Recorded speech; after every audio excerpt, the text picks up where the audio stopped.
The dust swirled like angry spirits across the barren Wyoming landscape as Olivia Caldwell stepped off the stagecoach, her emerald eyes squinting against the harsh afternoon sun. Wheatland, Wyoming. 1878, not exactly the promising new beginning she had envisioned when she sold everything she owned back east to answer the advertisement for a bookkeeper at the prestigious Double Creek Ranch. "Well, would you look at what just blew in?" a gruff voice called out from the group of ranch hands lounging against the hitching post. "Ain't that a pretty little thing to be countin' our money?"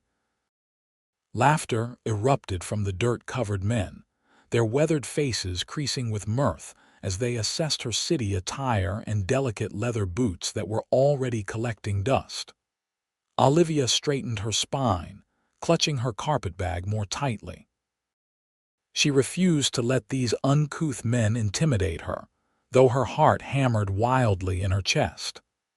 "I believe Mr. Crawford is expecting me," she said, her voice stronger than she felt. A tall, lanky man with a week's worth of stubble-spat tobacco juice dangerously close to her boots. "Crawford's expectin' a bookkeeper, miss, not some fancy lady who looks like she'd faint at the sight of cattle." More laughter followed, and Olivia felt heat rise to her cheeks, whether from embarrassment or anger. She couldn't tell. Perhaps coming west had been a terrible mistake after all. Her father's gambling debts had left her with few options after his death, but surely there had been something else she could have done besides traveling to this God-forsaken place. "That's enough, Wilson." The deep, commanding voice cut through the laughter like a knife. The ranch hands immediately straightened, their smiles fading as a figure emerged from the shadow of the general store. He was taller than most men Olivia had ever seen, with broad shoulders that strained against a faded blue shirt. His dark hair curled slightly beneath a well-worn Stetson, and his tanned face bore the marks of a man who spent his days under the relentless western sun.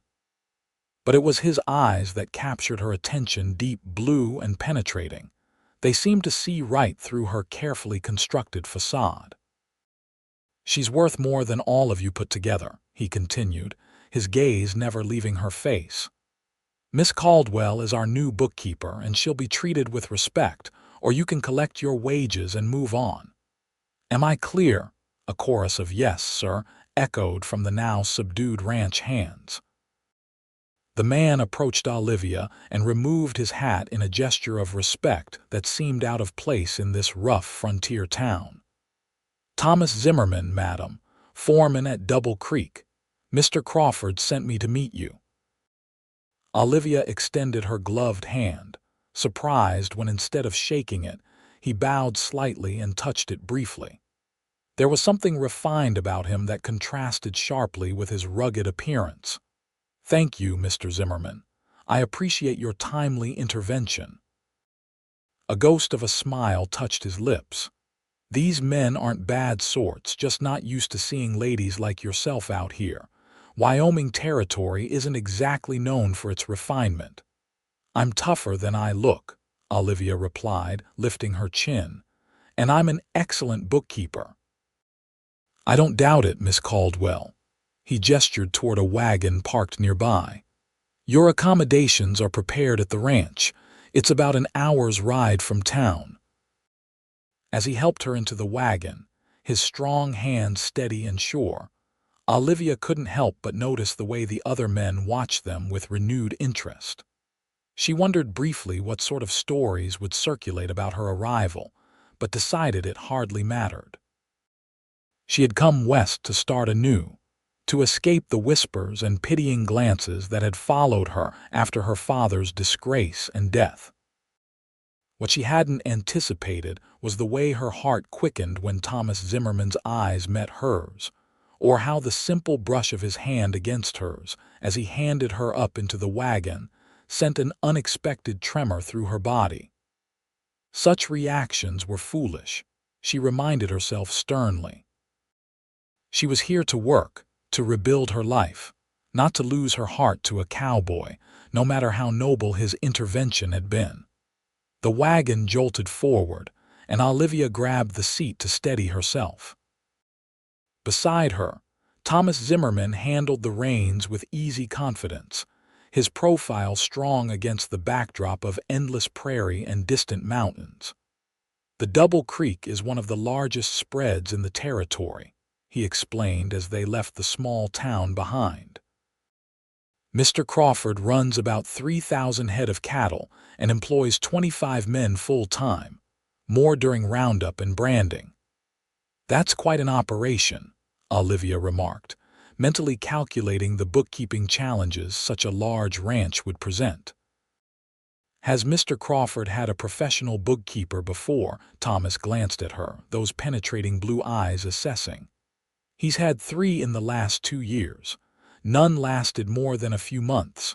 "Oh," Olivia felt a flutter of concern. "May I ask why they left?" He returned his attention to the trail ahead. One couldn't handle the isolation, one couldn't handle the men, and one couldn't handle the books. Turned out he was skimming from the profits. "What happened to him?" Olivia asked, though she suspected the answer. "Let's just say he left in a hurry and didn't take much with him except the clothes on his back." Thomas's voice held no emotion, but Olivia sensed the steel beneath his calm exterior. They rode in silence for a while, the rhythmic clop of the horses' hooves and the creak of the wagon the only sounds besides the occasional cry of a hawk circling above. The vastness of the landscape was both breathtaking and intimidating, endless grasslands stretching toward distant mountains, the endless blue sky arching overhead like a cathedral dome. "It's beautiful in its way," Olivia murmured, almost to herself. "It grows on you," Thomas replied quietly.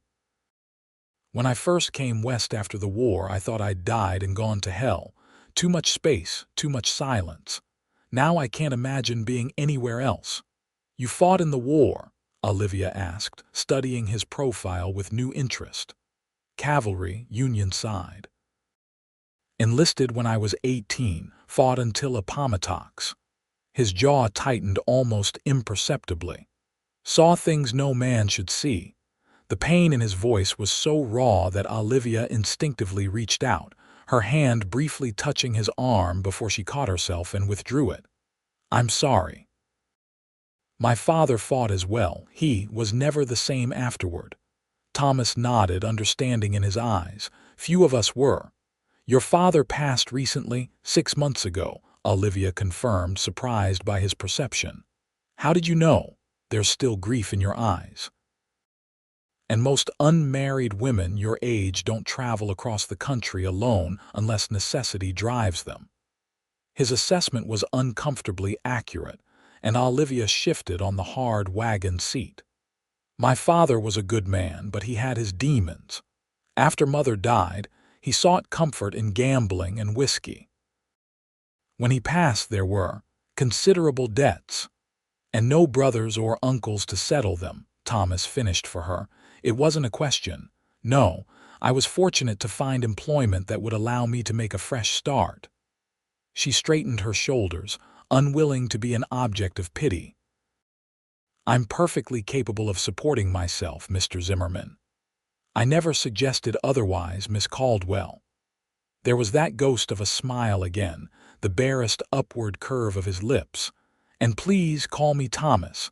Mr. Zimmerman makes me feel like my father." "Then you must call me Olivia," she replied, then wondered if the familiarity was wise. But out here, so far from the rigid social conventions of Boston, perhaps the rules were different. The wagon crested a rise, and suddenly before them spread the Double Creek Ranch, a sprawling collection of buildings nestled in a verdant valley where 2 streams converged. The main house was larger than Olivia had expected, a 2-story structure built of sturdy logs with a wide porch spanning its front. Nearby stood a bunkhouse, barn, corrals, and various outbuildings that comprised a nearly self-sufficient community. "It's impressive," Olivia said, genuinely amazed at the scale of the operation. Crawford started with nothing 20 years ago, Thomas explained as he guided the wagon down the slope. Built all this with his own hands and sheer determination. He's a fair man, demanding but just. Work hard for him and he'll make sure you're taken care of. As they approached, a tall man with iron-gray hair emerged from the main house. Even at a distance, Olivia could sense the authority he carried. This must be Albert Crawford, the ranch owner. That's the boss, Thomas confirmed, following her gaze. Word of advice, he values honesty above all else. Tell him the truth, even when it's not what he wants to hear, and you'll earn his respect. I appreciate the advice, Olivia said, suddenly nervous. Her future depended on making a good impression on this man. The wagon pulled to a stop in front of the house, and Thomas jumped down, coming around to help Olivia descend. His hands at her waist were strong and sure as he lifted her down, and for a brief moment, they stood close enough that she could detect the scent of leather, horse, and something uniquely his own.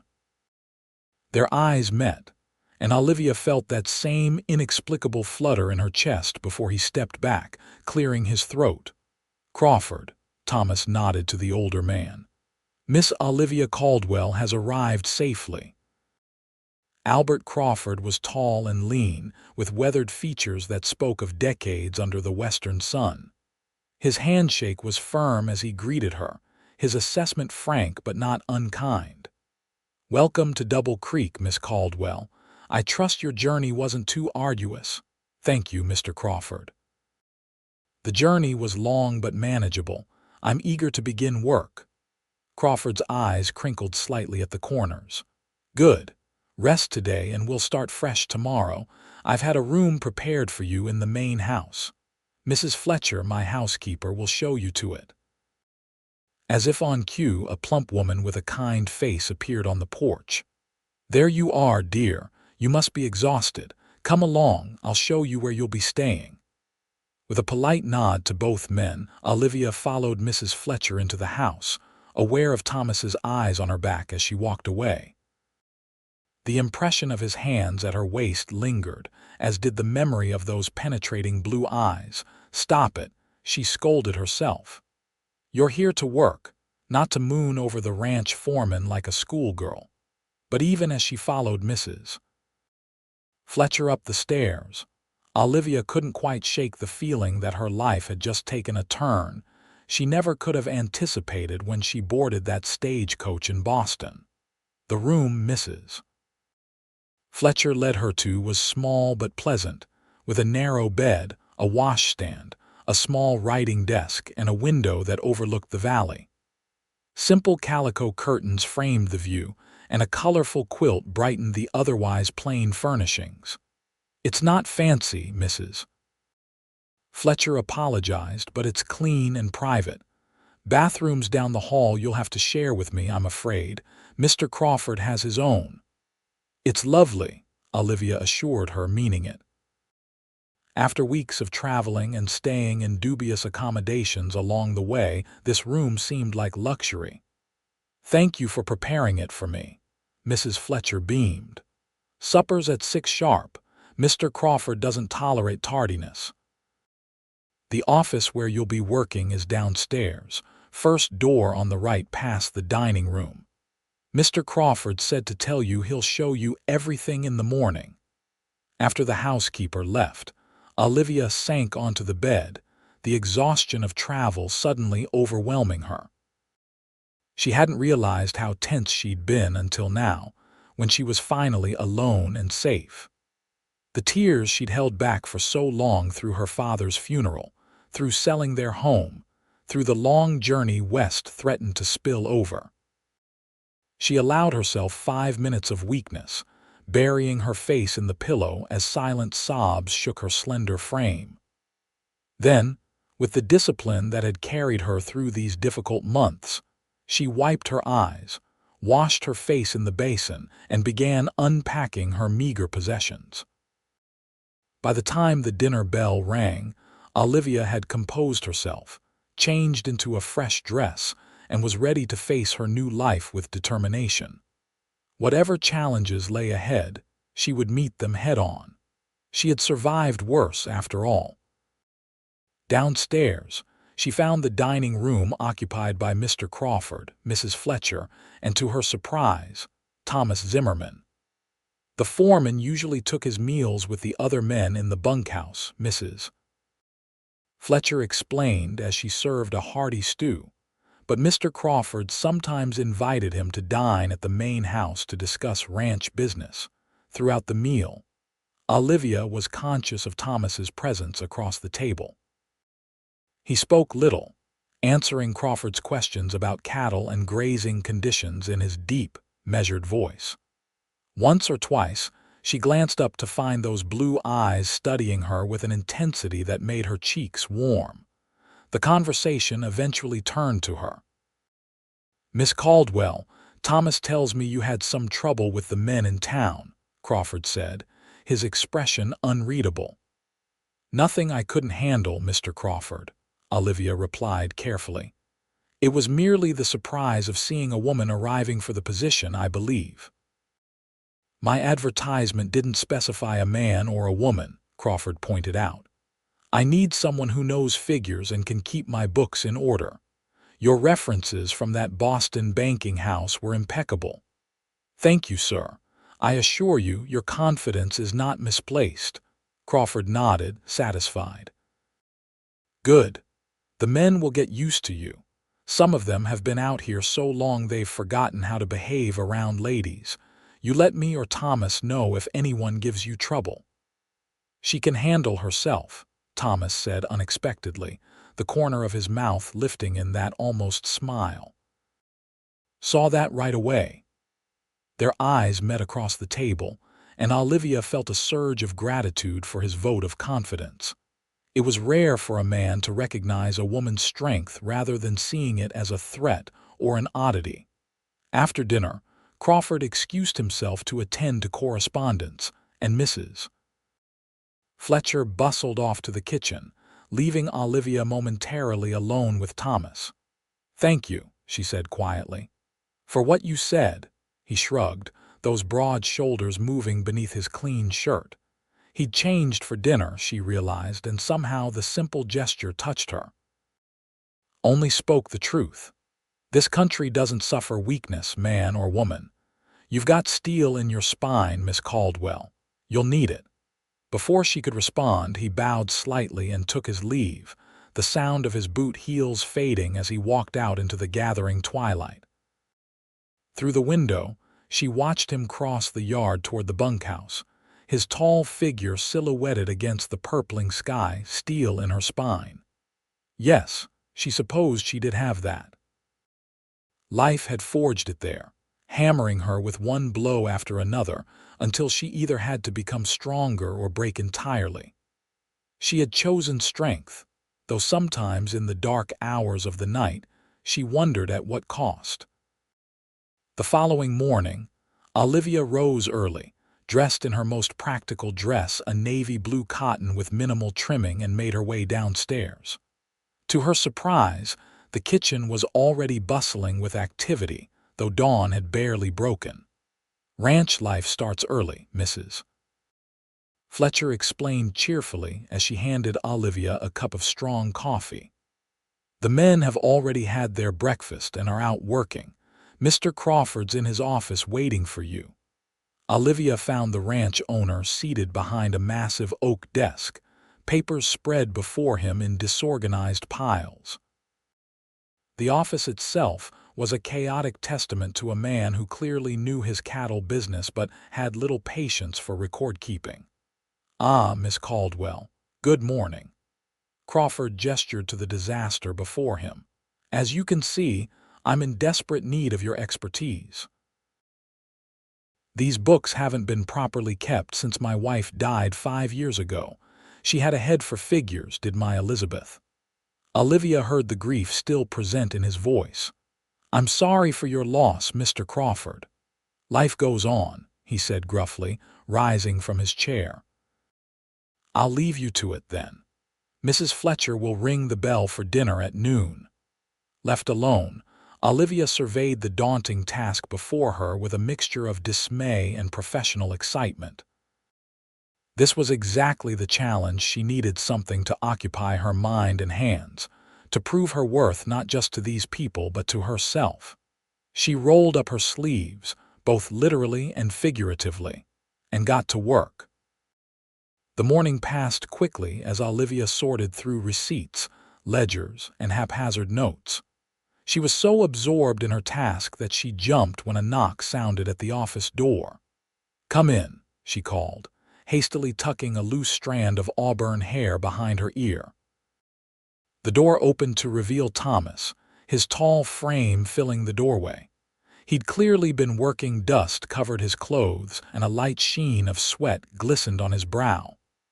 "Pardon the interruption," he said, removing his hat.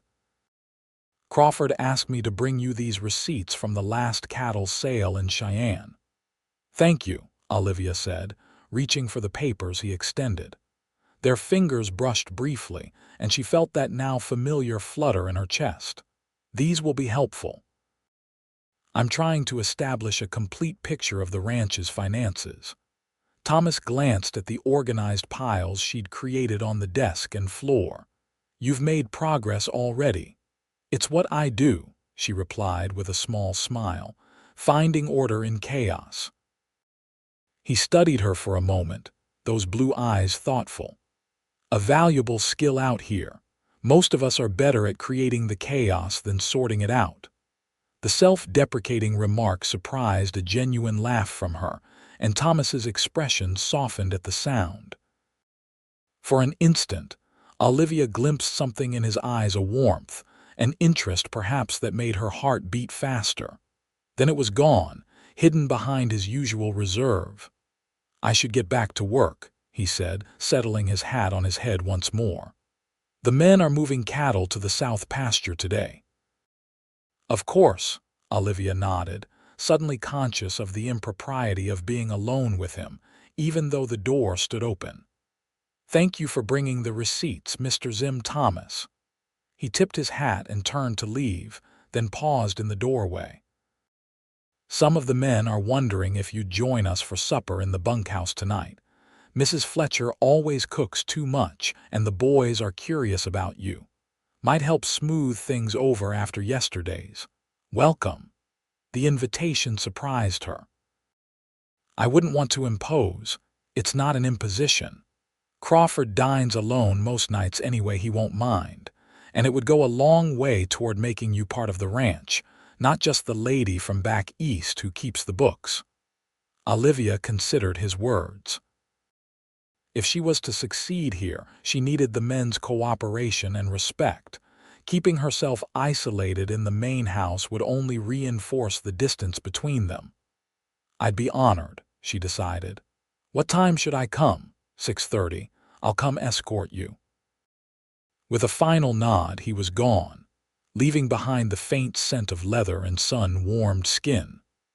Olivia returned to her work, but found her thoughts periodically straying to the evening ahead and to the tall foreman with eyes the color of the Wyoming sky. That evening, Thomas arrived promptly at 6:20, clean-shaven and wearing a fresh shirt, his damp hair suggesting he'd bathed for the occasion. The consideration touched Olivia, who had also taken pains with her appearance, choosing a simple but flattering dress of forest green that complemented her auburn hair and fair complexion. "You look lovely," Thomas said quietly as they walked across the yard toward the bunkhouse. The sun was setting, painting the landscape in fiery hues of gold and crimson. "Thank you," Olivia replied, feeling a girlish pleasure at the compliment. "I confess I'm a bit nervous. I want to make a better impression than I did yesterday." Thomas's hand briefly touched the small of her back, a gesture of reassurance that sent warmth spreading through her. "Just be yourself. These men respect honesty and hard work. Show them you're not afraid of either and you'll win them over." The bunkhouse was a long, low building with a common area at one end and sleeping quarters at the other. As Thomas opened the door for her, the buzz of conversation momentarily halted as 24 pairs of eyes turned in their direction. "Evening, boys," Thomas said easily. "Miss Caldwell has graciously accepted our invitation to dinner. I trust you'll all remember your gentleman for the occasion." There was an awkward shuffling as men hastily removed hats and stubbed out cigarettes. Olivia recognized several faces from town, including the lanky man who had spat tobacco near her boots. "Miss Caldwell," he said now, stepping forward with a hangdog expression. "Name's Wilson. I'd like to apologize for my behavior yesterday. It was uncalled for." His sincerity surprised her. "Apology accepted, Mr. Wilson. I understand first impressions can be misleading." This diplomatic response seemed to ease the tension in the room. Mrs. Fletcher appeared from the kitchen area, beaming at the sight of Olivia. "Wonderful. Come, dear, sit here at the head of the table. Boys, wash up now, supper's ready." The meal was hearty and plentiful: roast beef, potatoes, fresh bread, and apple pie for dessert. Initially, conversation was stilted, but as the men realized Olivia wasn't going to put on airs or look down on them, they gradually relaxed. She learned their names and a little about each of them. Wilson was the best roper on the ranch. Pete Taylor had come west from Pennsylvania after the war. Young Jimmy Miller, barely 18, was on his first job away from his family's farm in Nebraska. They asked about Boston and seemed genuinely interested in her descriptions of the city. "What made you decide to come all the way out here, Miss Caldwell?" Pete asked as Mrs. Fletcher served the pie. "Must have been something mighty important to leave civilization behind." Olivia hesitated, conscious of Thomas's watchful gaze from her right. "After my father died, I needed a change," she said finally. "And the advertisement for this position seemed like an opportunity to start fresh." "Brave thing to do," observed an older cowhand named Hank. "Coming all this way alone." "Or desperate," Wilson muttered, but not unkindly. "Both, perhaps," Olivia admitted with a small smile, "but I've never been one to wait for someone else to solve my problems." "That's a fact," Thomas interjected, surprising her. "Miss Caldwell has already made more progress organizing Crawford's books in one day than the last bookkeeper made in a month." The men seemed impressed, and Olivia felt a surge of gratitude toward Thomas for his public vote of confidence. Throughout the evening, she'd been aware of him beside her, the deep timbre of his voice when he spoke, the surprising gentleness of his manner with the younger hands, the quiet authority he wielded without raising his voice. After dinner, several men produced instruments: a fiddle, a harmonica, a banjo, and struck up tunes that filled the bunkhouse with lively music. Some sang along, their voices blending in surprising harmony on folk songs and ballads that spoke of love and longing, hard work and harder losses. "Do you dance, Miss Caldwell?" Thomas asked during a brief pause between songs. "I do," she replied, "though it's been some time." He extended his hand. "Would you honor me?" The request sent a flutter of anticipation through her. "Here, now." "But there's hardly room. We'll make room," Wilson announced, already moving tables aside to create a small clearing in the center of the common room. The other men quickly joined in, grinning and making exaggerated bows as they cleared the space. Before she could protest further, Thomas had taken her hand and led her to the makeshift dance floor. The fiddler struck up a waltz slower and more dignified than the raucous tunes they'd been playing, and Thomas's arm slipped around her waist, his other hand holding hers with gentle pressure. "I apologize for putting you on the spot," he murmured as they began to move to the music. "But I couldn't resist the opportunity to dance with the loveliest woman in Wyoming territory." The compliment brought heat to Olivia's cheeks. Hardly a difficult competition, given the scarcity of women out here, she replied, trying to mask her pleasure with practicality. Thomas smiled a real smile this time, not the ghost of one she'd glimpsed before. It transformed his face, softening the hard lines and revealing a dimple in his left cheek. "I've been to San Francisco and Denver, Miss Caldwell. My statement stands." He danced with surprising grace for such a tall man, guiding her confidently through the steps of the waltz.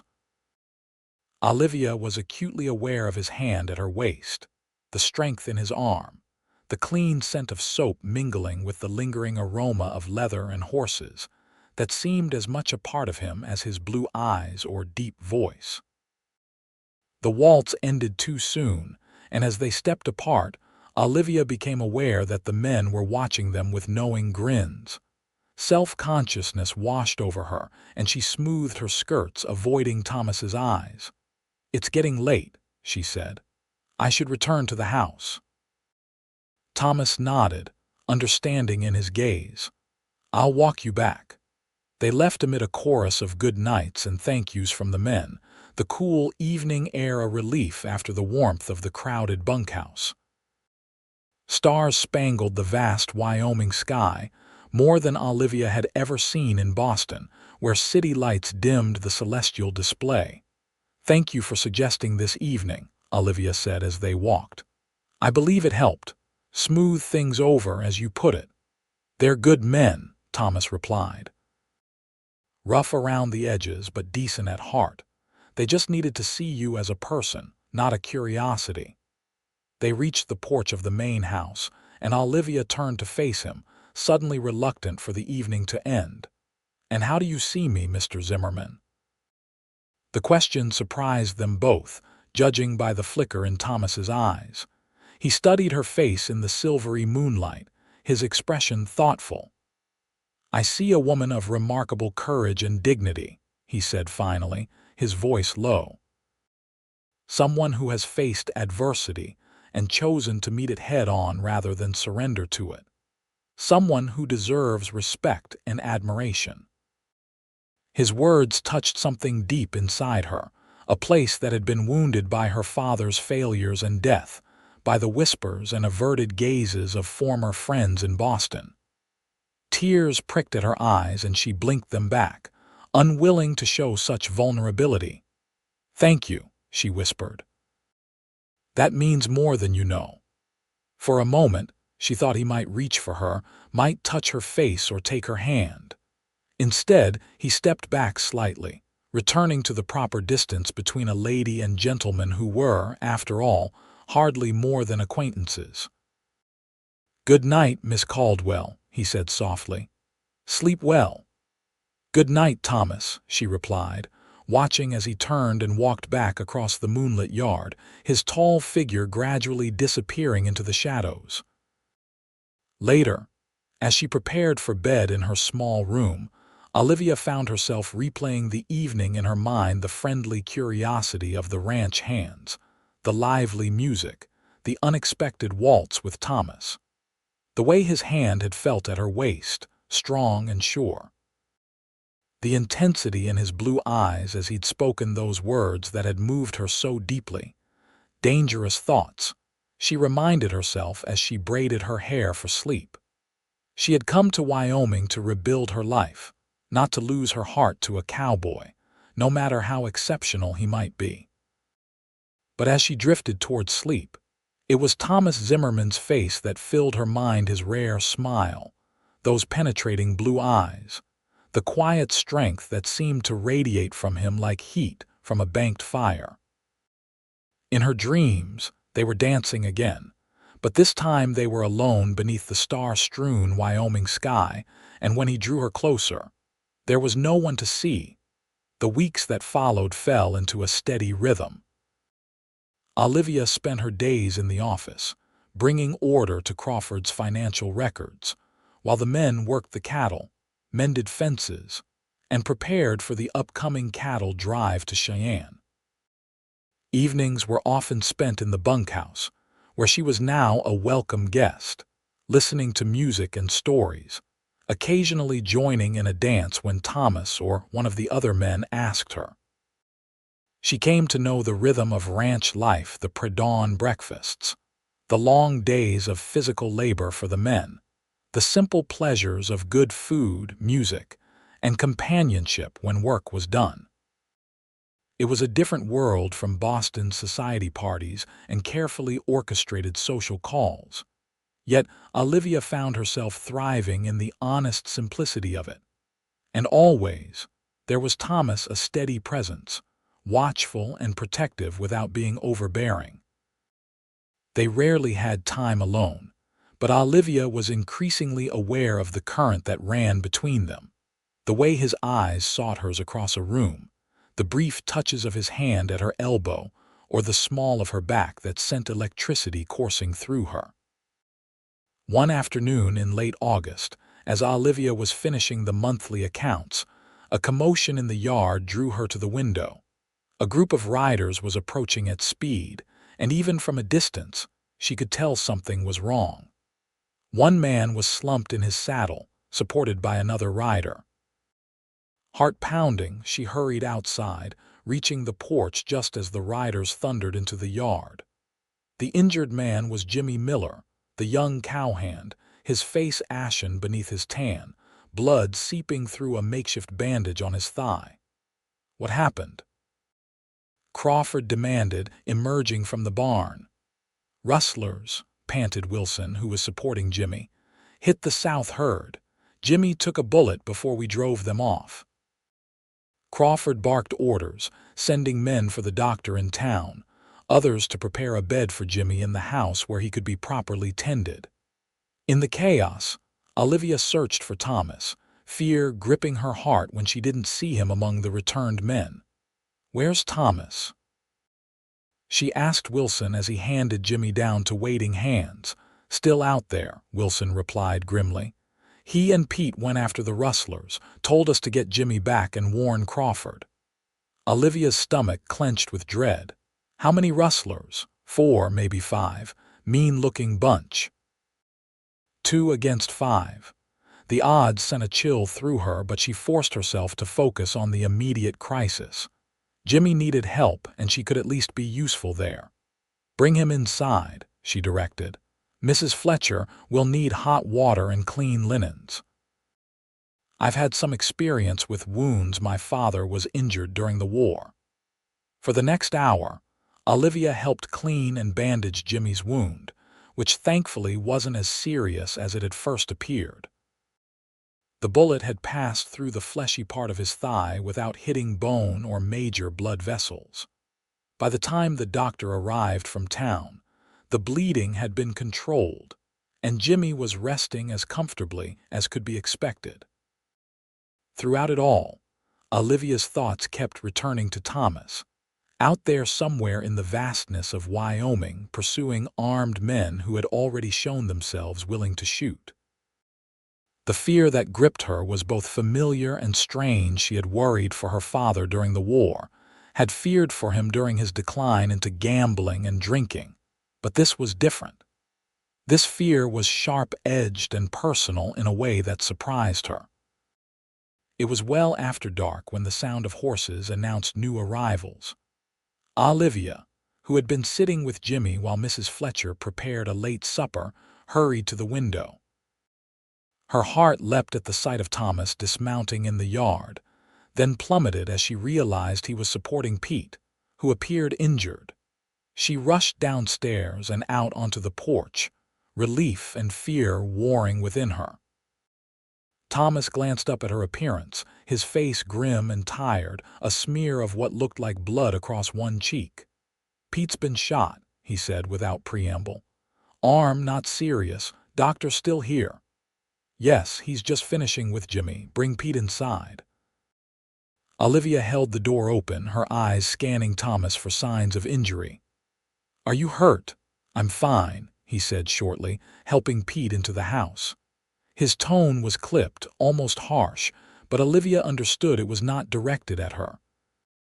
Something had happened out there, something that had put that hard, cold look in his eyes. After Pete was settled with the doctor, Olivia found Thomas on the porch, staring out into the darkness, a glass of whiskey untouched in his hand. She approached cautiously, sensing his mood. "Pete will be all right," she said softly. "The bullet went clean through his upper arm. The doctor says he'll regain full use of it in time." Thomas nodded, his profile rigid in the lamplight spilling from the house. "Good." Olivia hesitated, then asked the question that hung between them. "The rustlers, dead, all four of them." His voice was flat, emotionless. "They didn't give us much choice."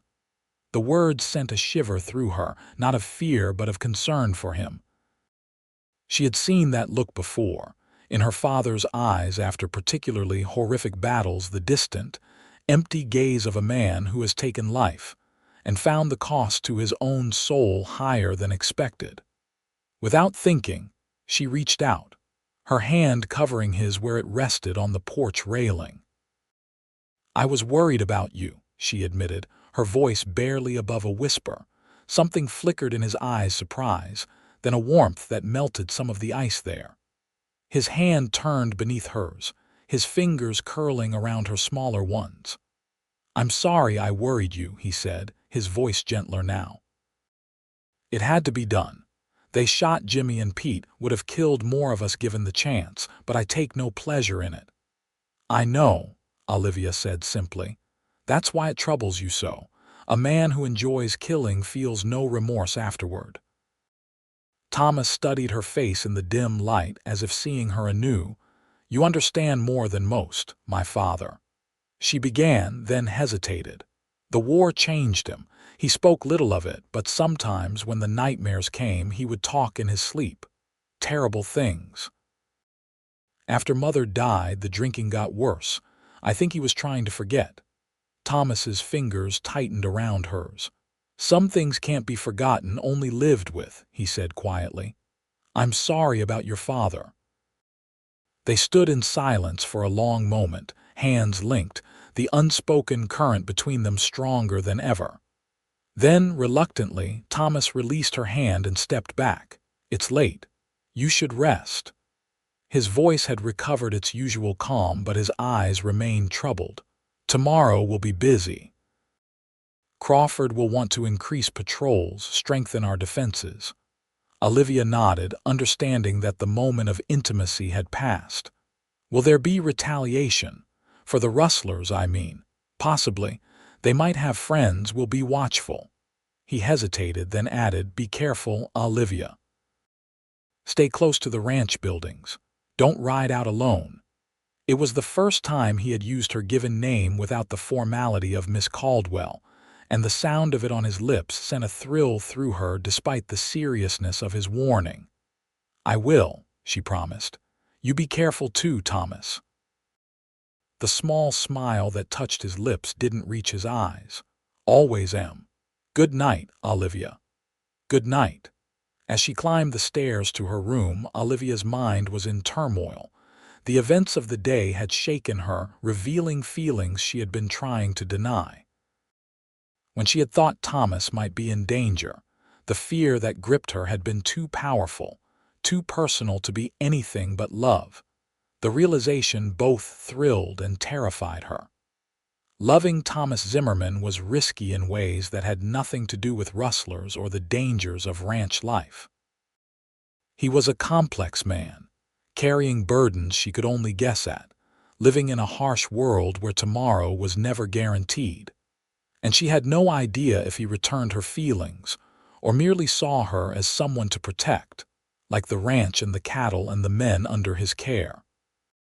Sleep was elusive that night, her dreams when they came filled with gunshots and blood, Thomas riding away into darkness and never returning. The next few weeks were tense at Double Creek. Additional men were hired to patrol the range, and no one rode out alone. Thomas was often gone from dawn till dusk, returning tired and dusty, with little time for conversation beyond ranch business. Olivia threw herself into her work, completing the reorganization of Crawford's financial records and establishing a new system for tracking expenses and income. The achievement brought her satisfaction, but it couldn't fill the hollow ache that had settled in her chest since the night of the rustler attack. As August gave way to September, preparations for the cattle drive to Cheyenne intensified. Crawford would be taking most of the men and 2,000 head of cattle to market, leaving only a skeleton crew at the ranch. Thomas will stay behind, Crawford informed Olivia as they reviewed the ranch accounts one evening. He'll have 5 men with him, enough to keep an eye on things and protect the place if those rustlers' friends come looking for revenge. Olivia nodded, ignoring the leap of her heart at the news that Thomas would remain. How long will the drive take? 3 weeks, give or take, depending on weather and river crossings. I'll wire funds back once the cattle are sold. Crawford studied her across the desk. You've done fine work here, Miss Caldwell. The books haven't been this orderly since my Elizabeth was alive. Thank you, Mr. Crawford. I've enjoyed the challenge. Crawford cleared his throat, looking uncharacteristically hesitant. There's something I've been meaning to discuss with you, a proposition of sorts. Olivia waited, curious. I'm not getting any younger, Crawford continued.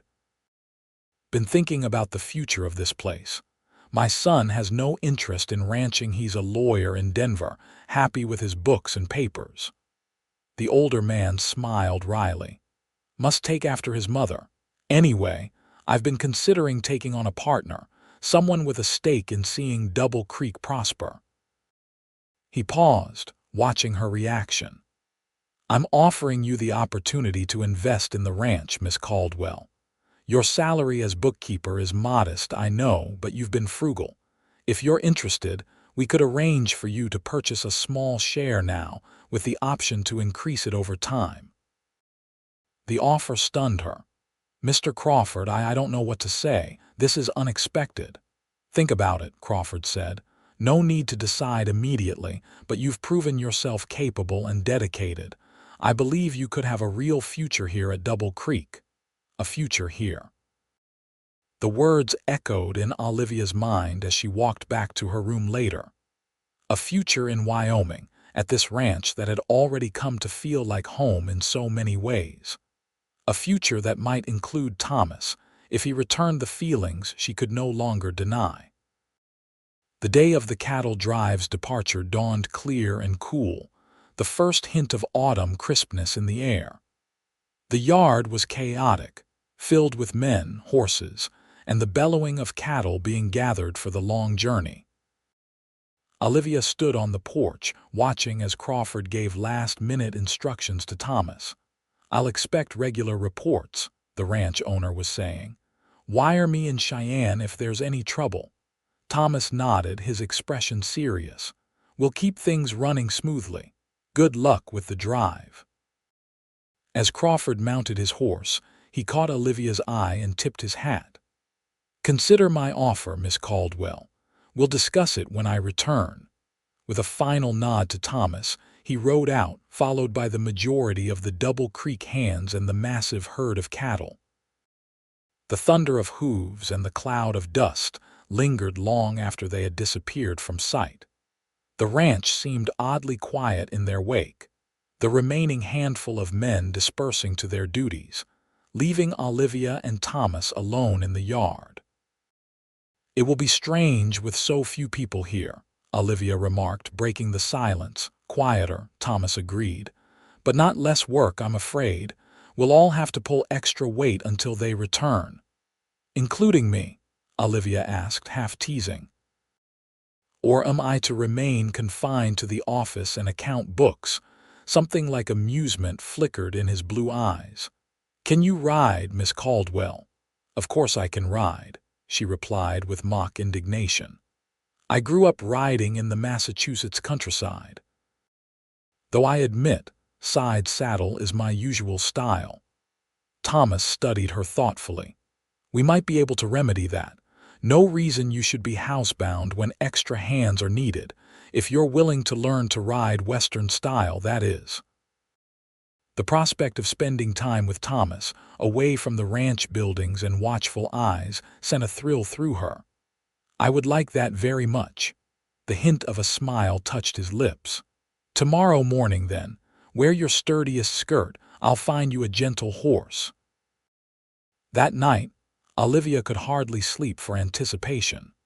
She rose before dawn, selecting her plainest skirt and blouse, braiding her hair securely to keep it out of her way. When she descended to the kitchen, she found Mrs. Fletcher already preparing breakfast, looking amused at her early appearance. "Heard you're getting a riding lesson today," the housekeeper remarked. "Best eat hearty. Riding Western style is more demanding than that fancy-side saddle business." Thomas was waiting in the yard when Olivia emerged, leading a pretty chestnut mare with a white blaze on her forehead. His own stallion, a powerful black, was tethered nearby. "This is Penny," Thomas introduced, stroking the mare's neck. "She's even-tempered and responsive to the lightest touch. Good horse for learning." Olivia approached the mare, letting her sniff her hand before stroking her velvety nose. "She's beautiful." Thomas watched the interaction, approval in his gaze. "She likes you already. That's a good sign." He proceeded to explain the differences between Eastern and Western riding: the longer stirrups, the one-handed rein hold that left the other hand free for roping or shooting if necessary, the more relaxed posture that allowed for long hours in the saddle. "The main challenge for you will be riding astride in a skirt," he acknowledged. "It's not ideal, but better than side saddle for the terrain around here." Olivia blushed slightly at the impropriety of it, but reminded herself that practical concerns outweighed social conventions in the West. "I'll manage." With Thomas's hands at her waist, she mounted Penny, arranging her skirts as modestly as possible while settling into the Western saddle. The feeling was strange after years of riding side saddle, her legs spread around the horse's barrel, her skirts hiked higher than propriety would normally allow. "Comfortable?" Thomas asked, his hand still at her waist, steadying her. "Different," Olivia replied honestly. "But I think I can get used to it." Thomas smiled, that rare, transformative smile that reached his eyes and revealed the dimple in his cheek. "You're adaptable, Miss Caldwell, a valuable quality out here." He mounted his own horse with fluid grace, and they set out at a walk, Thomas patiently instructing her on the nuances of Western riding. By the time they returned to the ranch for lunch, Olivia was flushed with exertion and pleasure, feeling a confidence in the saddle that surprised her. "You're a natural," Thomas told her as he helped her dismount, his hands lingering at her waist a moment longer than necessary. "A few more lessons and you'll be ready for longer rides." The lessons continued daily, gradually extending in duration and distance. Olivia discovered muscles she hadn't known she possessed, aching pleasantly after each ride. But more than the physical challenge, she treasured the time with Thomas, away from the ranch where they could speak freely. He began to open up to her, sharing stories of his childhood in Pennsylvania, his experiences during the war, his journey west afterward, seeking a place where he could leave the past behind. In turn, she told him about her life in Boston, her father's descent into gambling and alcohol after her mother's death, the shame and struggle of his final years. "He wasn't always that way," she said one afternoon as they rested beside a creek, watching their horses drink. "Before the war, he was different, laughing, attentive, full of plans for the future. Sometimes I wonder what might have happened if he'd never gone to fight." "War changes men," Thomas said quietly. "Some wounds don't bleed, but they're the deepest kind." Olivia studied his profile, the strong lines of his face, the faraway look in his eyes. "Do you have those wounds, Thomas?" He was silent for a long moment, staring at the water flowing past. "Yes," he admitted finally. "Things I did, things I saw, things that haunt me still."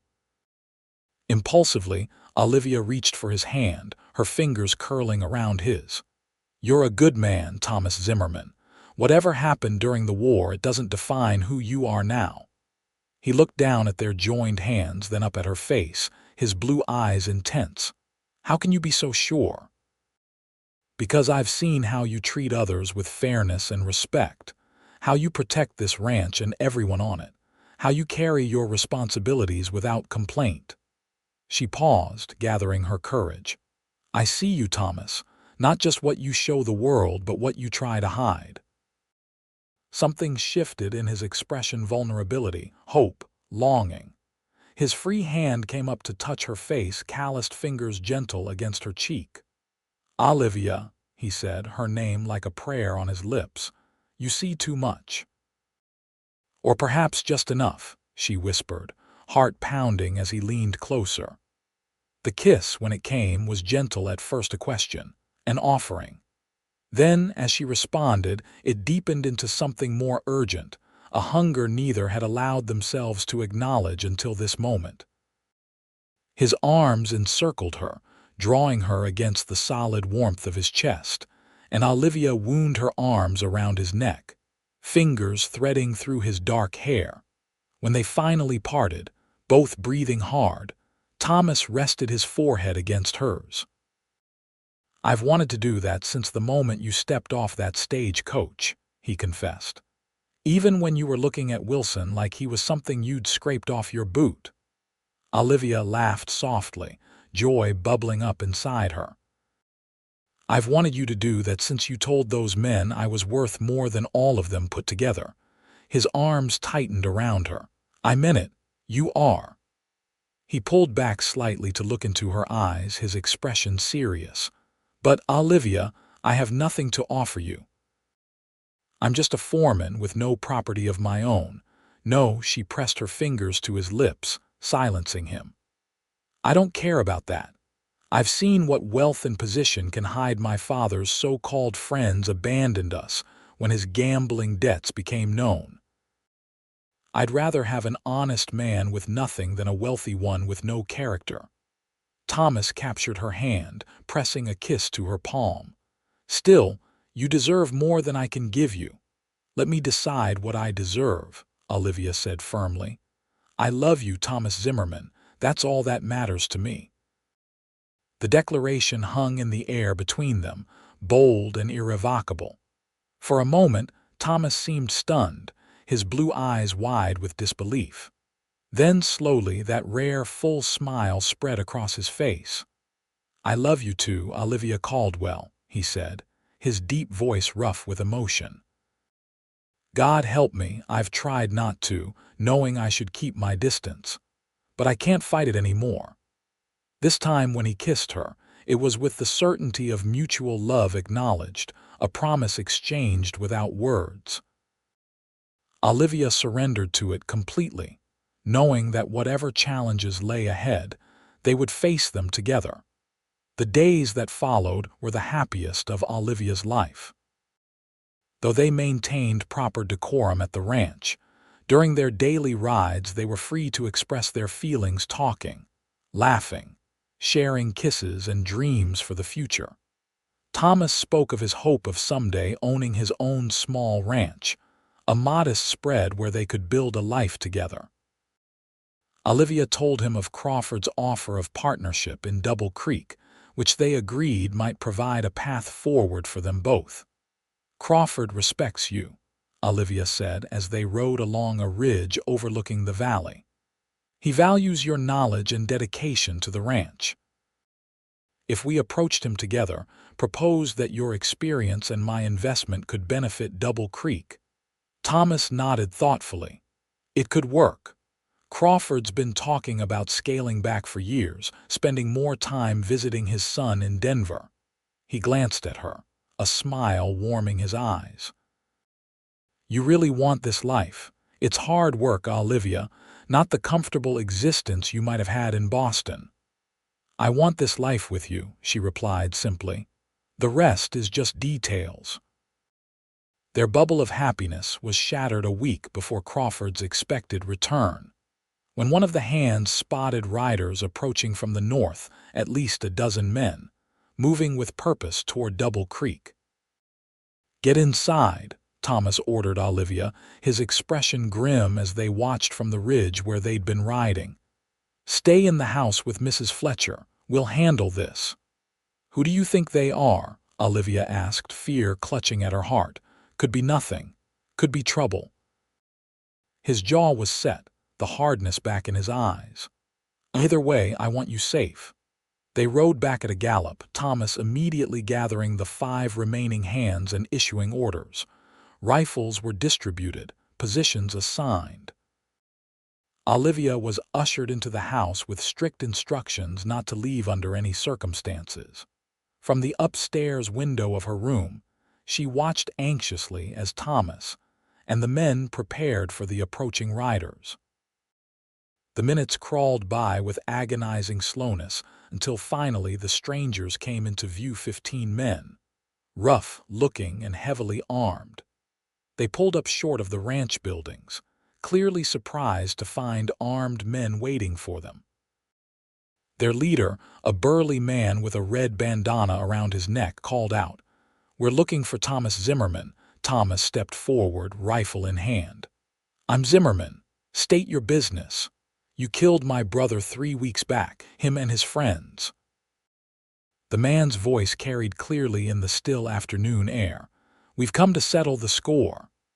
Olivia's blood ran cold. The rustler's friends, just as Crawford had feared. She watched in horror as the standoff unfolded, Thomas standing firm while clearly outnumbered. "Your brother was stealing Crawford cattle," Thomas replied evenly. "He shot 2 of my men before we stopped him. He made his choice. And now we're making ours," the leader growled. "Hand over the man who shot him and we'll leave the rest of you be." Thomas's voice remained steady. "I shot him. And you're trespassing on Double Creek land. Ride out now and there won't be any more bloodshed." The leader laughed harshly. "There's 15 of us and 6 of you. Those ain't odds I'm worried about." "Should be," Thomas countered. "My men are in covered positions. First shot fired and your brother will have plenty of company in hell." The tension was palpable, even from Olivia's distant vantage point. She held her breath, praying that the intruders would back down, knowing that if they didn't, Thomas might not survive the confrontation. Just when it seemed violence was inevitable, the distant sound of hoofbeats drew everyone's attention. A large group of riders was approaching from the east, at least 20 men, moving fast. "Crawford," Olivia breathed, recognizing the ranch owner at the head of the group. He must have finished the cattle drive early and was returning with the hands. The leader of the intruders cursed, recognizing that the odds had suddenly shifted against him. After a tense moment of indecision, he jerked his head at his men. "This ain't over, Zimmerman," he shouted as they wheeled their horses around and galloped away. Olivia sagged against the window frame, relief washing over her in a dizzying wave. Thomas was safe. The ranch was safe. Crawford's timely arrival had prevented what could have been a bloodbath. She hurried downstairs and out onto the porch as Crawford and his men thundered into the yard. Thomas was already approaching the ranch owner, explaining the situation in quick, terse sentences. Crawford's weathered face was grim as he dismounted. "Figured something like this might happen. That's why we pushed to finish the drive early." He clasped Thomas's shoulder. "Good work holding them off, son, but they'll be back and with more men next time." "What do we do?" Thomas asked, all business despite the danger he'd just faced. "We prepare," Crawford said grimly. "And we send for the marshal in Cheyenne. This has gone beyond a simple range dispute." Later that evening, after the ranch had been secured and sentries posted, Olivia finally had a moment alone with Thomas. She found him on the porch, staring out into the darkness just as he had the night after the rustler incident. "You could have been killed today," she said quietly, coming to stand beside him. He turned to her, his face shadowed in the lamplight.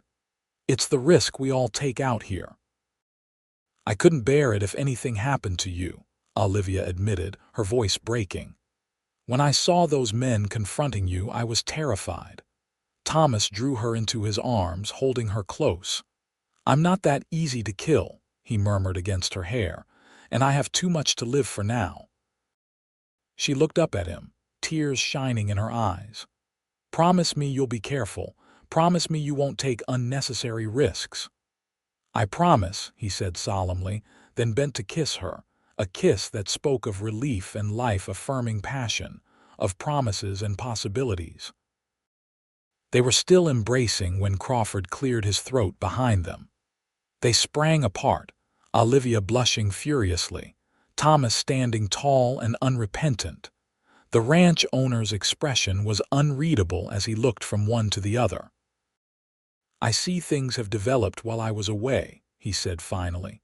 Mr. Crawford, I can explain, Olivia began, but Crawford held up a hand, silencing her. No need, Miss Caldwell. I'm not blind, nor am I opposed to happiness where it can be found. A faint smile touched his lips. Elizabeth would have approved, I think. She always said Thomas needed a good woman to smooth his rough edges. Thomas stepped forward, his stance respectful but determined. Sir, I love Olivia. I want to marry her with your blessing if possible. Crawford nodded thoughtfully. And what of your plans to have your own ranch someday, Thomas? You've spoken of it often enough. They've changed, Thomas replied simply. My future is with Olivia, wherever that may be. Crawford turned to Olivia. And you, Miss Caldwell? Have you considered my offer of partnership in Double Creek? I have, Olivia said, finding her voice. And I would like to accept, with a modification. I propose that Thomas and I both become your partners, my investment and his experience combining to benefit the ranch. Crawford's eyebrows rose. You've discussed this, I see. We have, Thomas confirmed. It would allow you to step back, spend more time with your son in Denver, while ensuring Double Creek remains in capable hands. For a long moment, Crawford was silent, considering. Then he smiled, a genuine smile that transformed his weathered face. It's a sound proposal. We'll need to work out the details, of course, but in principle, I agree. Relief and joy washed over Olivia. Thank you, Mr. Crawford. Albert, he corrected her. If we're to be partners, you should call me Albert. He looked between them, his expression softening. Elizabeth would have liked you, Olivia. She always said this place needed a woman's touch again someday. With that, he nodded to them both and returned inside, leaving them alone on the porch once more. Did that just happen? Olivia asked, dazed by the sudden resolution of their uncertain future. Thomas laughed, a sound of pure happiness that she had rarely heard from him. It did. He took her hands in his blue eyes alight with joy. Olivia Caldwell, will you marry me? Build a life with me here at Double Creek. It won't always be easy, but I swear I'll love and protect you until my dying day. Yes, Olivia said, her heart overflowing with love. Yes, Thomas Zimmerman, I will marry you. Wherever you are is home to me now. He pulled her close, claiming her lips in a kiss that sealed their promise, their future stretching before them like the vast Wyoming sky full of possibilities, challenges, and the boundless horizon of their love. 3 days later, the marshal arrived from Cheyenne with a dozen deputies. The show of force was enough to convince the rustlers' friends to abandon their vendetta, especially when several were arrested for outstanding warrants. Peace returned to Double Creek, allowing preparations for Thomas and Olivia's wedding to proceed. They were married on a crisp October morning, with Crawford giving the bride away and the entire ranch attending. Olivia wore a simple white dress ordered from Cheyenne, and Thomas looked uncommonly handsome in a new suit. The ranch hands cheered as they exchanged vows, and even Wilson wiped a suspicious moisture from his eye during the ceremony. Who'd have thought, he muttered to Pete afterward, that the lady bookkeeper who looked at me like I was dirt would end up marrying the boss and becoming part owner of Double Creek. Thomas knew, Pete replied sagely. Remember what he said that first day. She's worth more than all of you put together. He saw something in her right from the start. And she saw something in him that none of us did, Wilson acknowledged. Something beyond the hard-as-nails foreman we all knew. The celebration lasted well into the night, with music, dancing, and enough food to feed twice their number. Crawford presented the couple with a wedding gift, the deed to a parcel of land on the eastern edge of the ranch property. For your own house, he explained. Every couple needs their own space. The foreman's quarters in the bunkhouse is no place for a bride. Thomas was speechless, but Olivia thanked Crawford with tears in her eyes and a heartfelt embrace. You've become like a father to me, she told him. This means more than you know. Later, as they stood on the porch of the main house, looking out at the stars that spangled the Wyoming night sky, Thomas pulled Olivia close against the autumn chill. Happy, Mrs. Zimmerman? He asked, his breath warm against her ear. Happier than I ever imagined possible, she replied, turning in his arms to look up at him.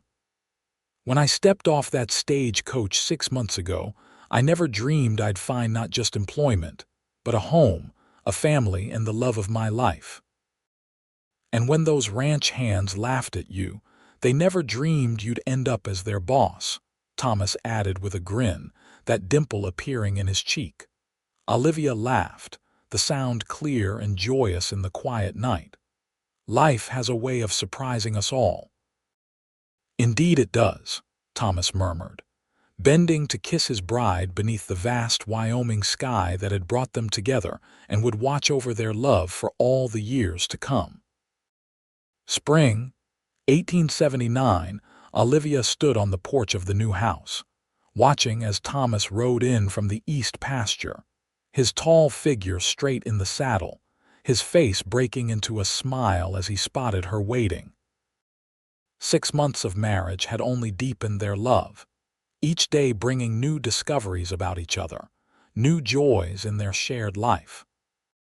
The house Crawford had gifted them was completed just after Christmas, a sturdy 2-story structure with a wide porch, large windows to capture the magnificent Wyoming views, and enough bedrooms for the family they hoped to have someday.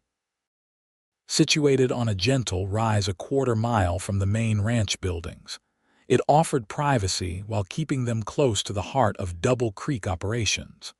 Their partnership with Crawford had proven successful beyond expectations. Thomas's practical knowledge of cattle and ranching complemented Olivia's financial acumen perfectly, while Crawford's experience guided them through the challenges of their first winter as ranch managers. Already, they were implementing improvements, upgraded breeding stock, more efficient grazing rotations, modernized equipment that promised to increase Double Creek's prosperity in the years ahead. As Thomas dismounted and secured his horse, Olivia's hand drifted unconsciously to her abdomen, where the first subtle signs of new life were making themselves known. She hadn't told him yet, wanting to be certain before sharing the joyous news. But Dr. Martin's visit yesterday had confirmed her suspicions their first child would arrive in late autumn.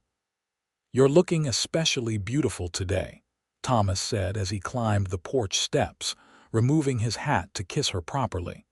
"Something's different about you." Olivia smiled, marveling as always at how well he knew her.